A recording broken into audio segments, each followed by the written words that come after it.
to the Compliance Plus Ethics Equals Integrity podcast, which features BerryDunn Healthcare Practice Group professionals and expert guests discussing their insights into contemporary as well as perennial healthcare regulatory, revenue integrity, general compliance, and risk management topics. My name is Robyn Hoffman. I'm a Senior Compliance and Credentialing Manager in BerryDunn's Healthcare Practice Group. I am very pleased to be joined for this episode by three colleagues, Manager Nicola Church, Senior Manager Cheryl Krusch, and Manager Natalie Laaman.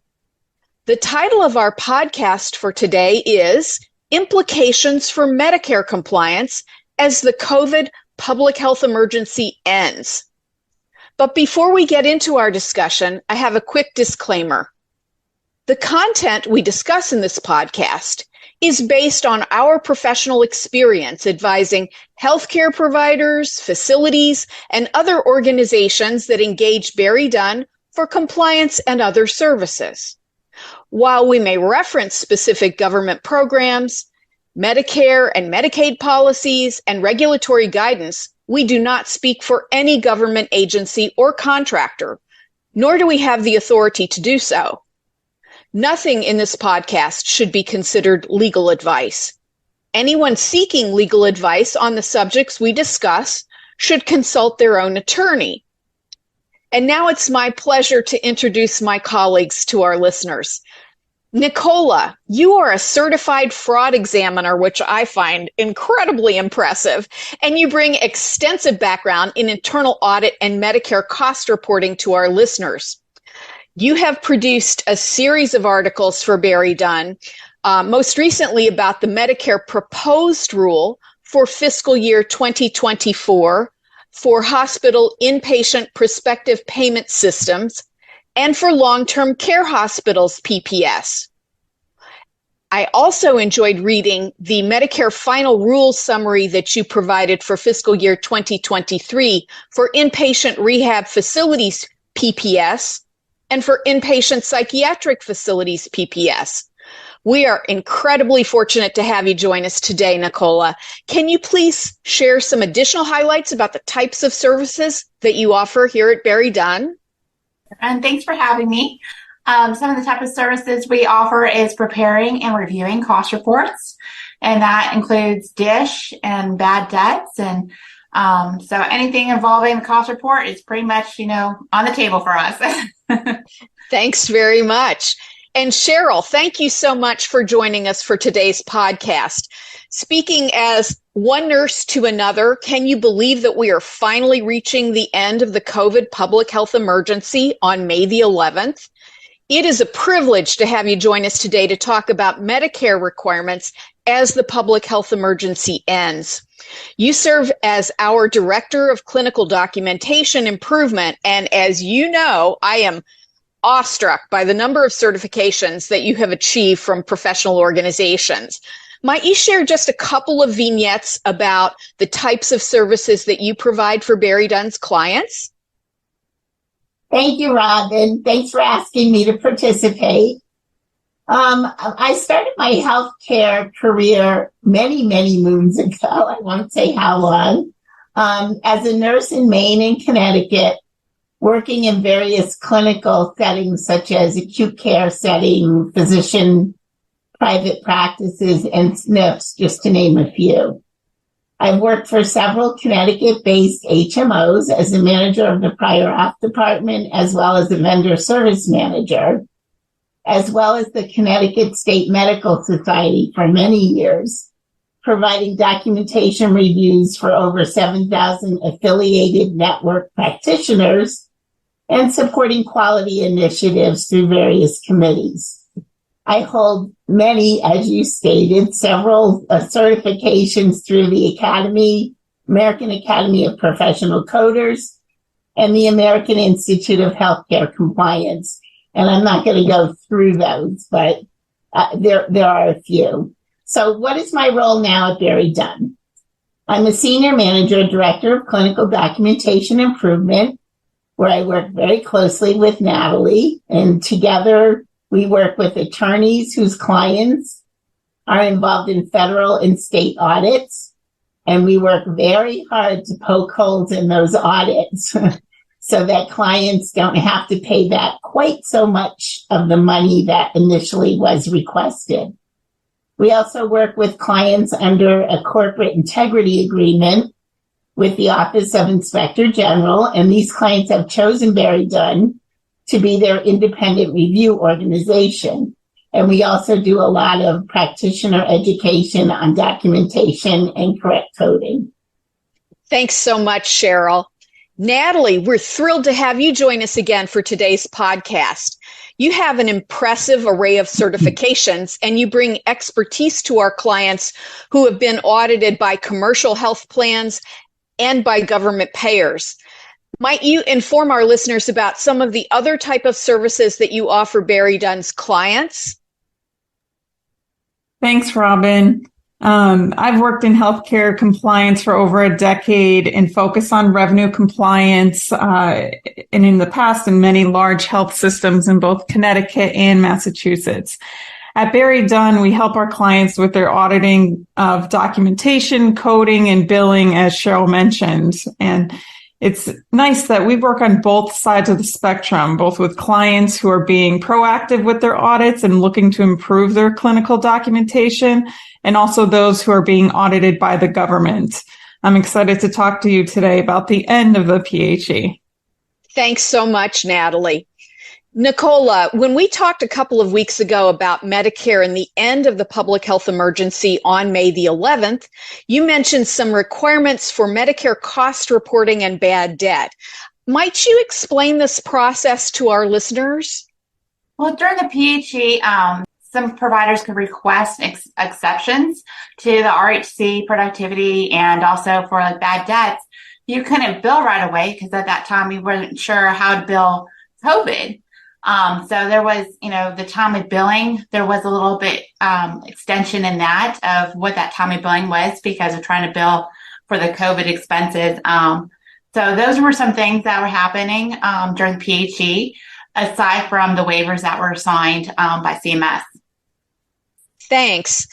Another thing that we had talked about was during this public health emergency, the Centers for Medicare and Medicaid Services granted what are called, and I'm going to do like air quotes here, blanket waivers to certain categories of healthcare provider organizations.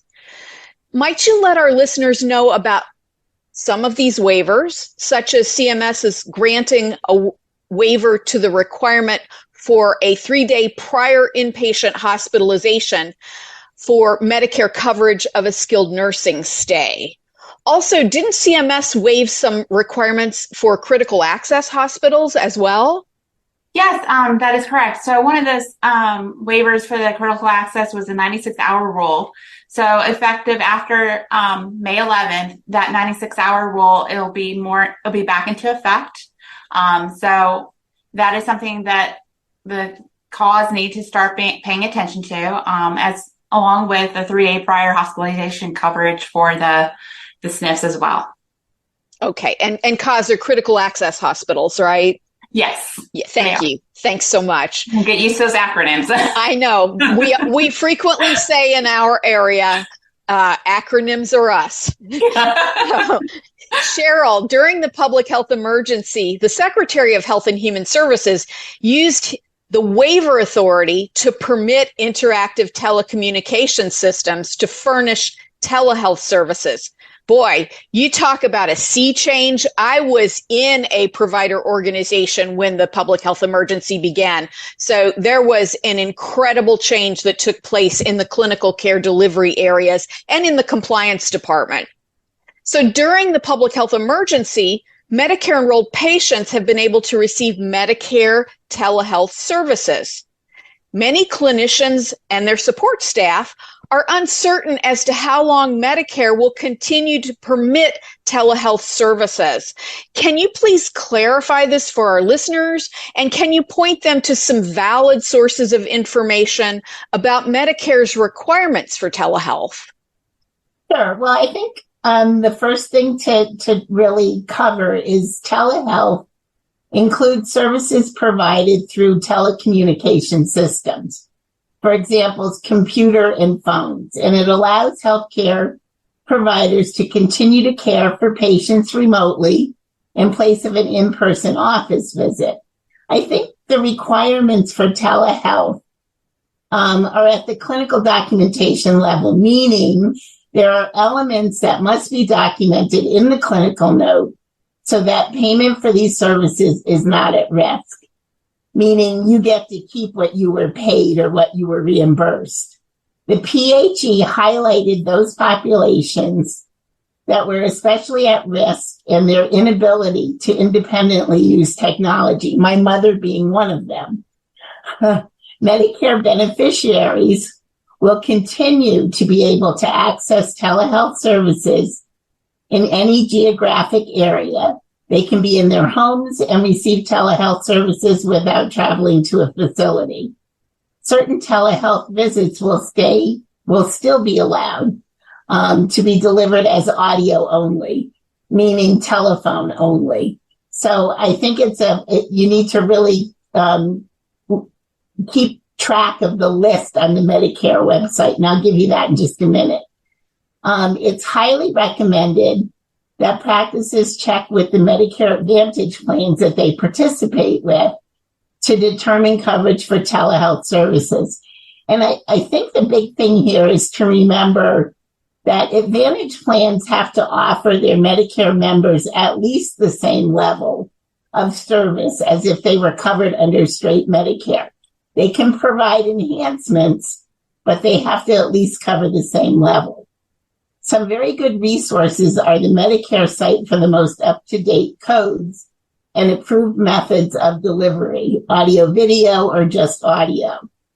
And I'm going to give this to you, but I'll give you a hint. So it's cms.gov/Medicare general information / telehealth, blah, blah, blah.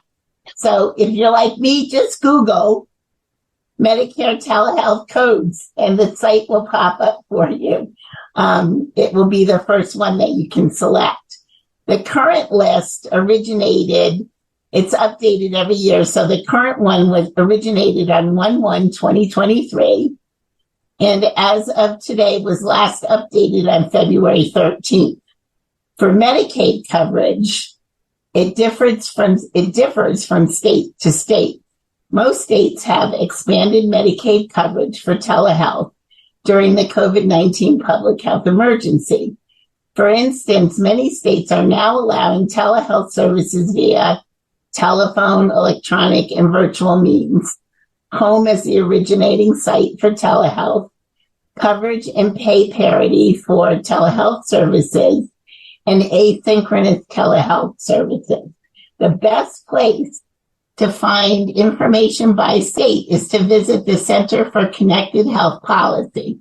They are our National Health Resource Center, and they are very good at tracking changes both at the federal and state level. Their site, this one's a little easier, is cchpca.org, and they're an excellent resource. Thank you so much. You have really given us a wealth of information there. I really appreciate that. Natalie, in thinking about the public health emergency, COVID testing, oh my goodness, COVID testing. During the pandemic, Medicare has been covering a Medicare enrollee's first COVID test without requiring an order from a physician or other practitioner. In other words, a lab did not need to receive an order from a doctor in order to process a patient's first COVID test. However, during the pandemic, repeat COVID tests have required an order. Now, as of May the 11th, when the public health emergency ends, can you let us know, will a physician or other Medicare practitioner need to order a Medicare enrolled patient's first COVID test that is performed by a lab? Might you also let our listeners know a little bit about whether FDA authorized diagnostic COVID serology testing will continue to be covered by each of the regional Medicare administrative contractors.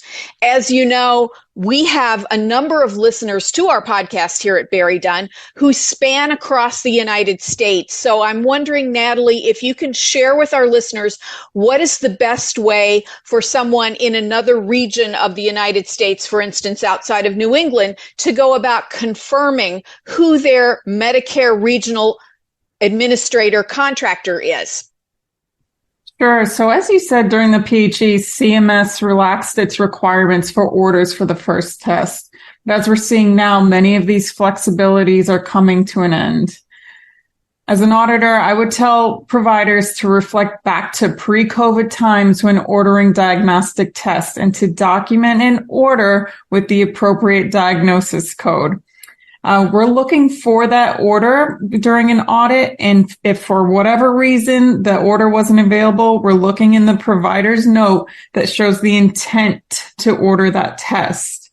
There should always be a medically necessary reason for the test, such as exposure to COVID or signs or symptoms.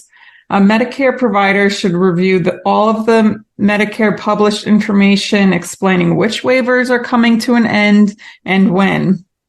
If a provider is unsure of who their MAC is, CMS has a website titled Who Are the MACs? And that's MAC, that lists all the states and the specific contractor. Thanks so much, Natalie.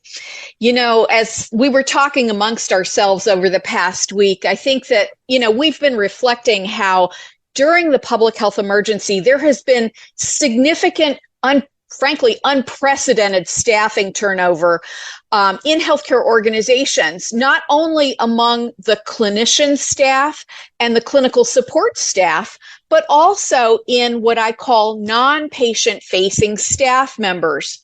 I'm wondering, what are some steps, and I'm going to pose this out to each of you, what are the steps that a healthcare organization should take that have seen big turnovers in departments such as finance, billing, government reporting, and coding departments? How can a healthcare organization deal with any gaps in what I call institutional memory? There are people who maybe work for a healthcare organization now that never worked in healthcare prior to the pandemic. So what can organizations do to really enhance their new staff members' knowledge about Medicare compliance and Medicare rules? And also, as Natalie said, people are having to sort of go back and reframe and go, okay, what were we doing prior to March of 2020? So, Nicola, do you have some thoughts about what finance and billing and government reporting departments might do? Yeah, I think a great start would be at the CMS's website. CMS.gov coronavirus./waivers has the information on all the the PHE waivers that were going on. And you can also click on what facility you are, and they'll tell you the waivers that were applied for those facilities. So that's a great starting point. Also, for cost reports, the regulations are on CMS's website under regulations and guidance under manuals, the paper manuals. That's a great place to start for how to, cost report instructions that are currently in place. Thanks so much. Cheryl, I'd like to hear your thoughts about what organizations can do as they're looking at what may be some training needs for their coding departments to get sort of back to the old rules of Medicare, if you will. Sure, Robyn. This is kind of a loaded question. I don't know about anybody else out there, but I know when I go to my physician, they're always asking, do you know anybody that's looking for a job? So we know that there's a big deficit out there. And institutional memory, which includes retaining intangible information, is a bit tricky. This is where knowledge and experience lie with our veteran employees, me being one of them, and they can add great value to a company. Retaining these employees is key to keeping that knowledge and experience. And we all know that some companies are better at this than others. This is where, Yeah. And, I think again about the types of services that BerryDunn offers, which each of you have described the work that you do. I think that's where a trusted advisor or someone such as BerryDunn may be very helpful to a healthcare organization that's dealing with, staffing gaps, training needs. Natalie, I'd love to hear your thoughts on this question. What can organizations do to sort of bring everybody up to where they need to be in terms of knowledge around coding and Medicare compliance as of May the 11th? I think if you designate someone in a compliance department who can serve as the main, key contact, who can share the list of helpful links to all employees, and just maintain the information that's required with all these changes that are happening. I think we also encourage organizations to create protocols and policies to assist less seasoned employees. Using external sources for information can assist with adding to institutional memory, such as outside counsel, consultants like us, to name a few. And let's not forget the use of technology and tools such as a company intranet or the cloud to keep all of this information readily available for all employees. Thanks so much, Natalie.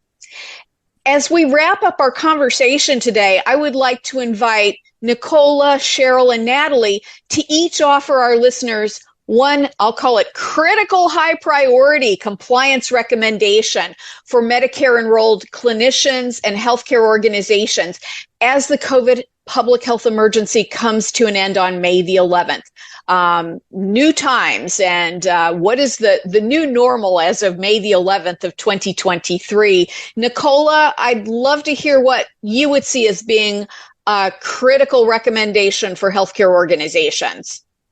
I think it's critical to check your source document, which is like cms.gov. I mean, I think that's an important place to find some of your information about some of the changes that are going on. And certainly, if you have questions still, feel free to reach out to us or whoever you work with, and we'll be happy to help and get you on the track. Awesome. Thank you. And Cheryl, your thoughts? Well, I think the first most important thing is everybody needs to keep their eye on the ball. If we learn nothing else from 2020, with all the changes that were coming out from Medicare and Medicare rules, that they were rapidly changing and it was making our heads spin.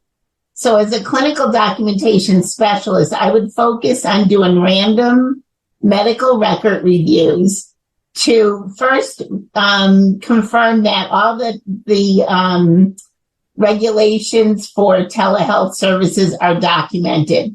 And sometimes the easiest way to do that is just to look at the template within your EHR to make sure that you've captured all the required elements, and then randomly review the coding associated with these services to make sure that the documentation meets the description of the code. Thank you, Cheryl. Natalie, your thoughts on this question? What's a critical high priority recommendation that you would offer our listeners? I would say to perform periodic risk assessments, specifically related to those that were affected by waivers.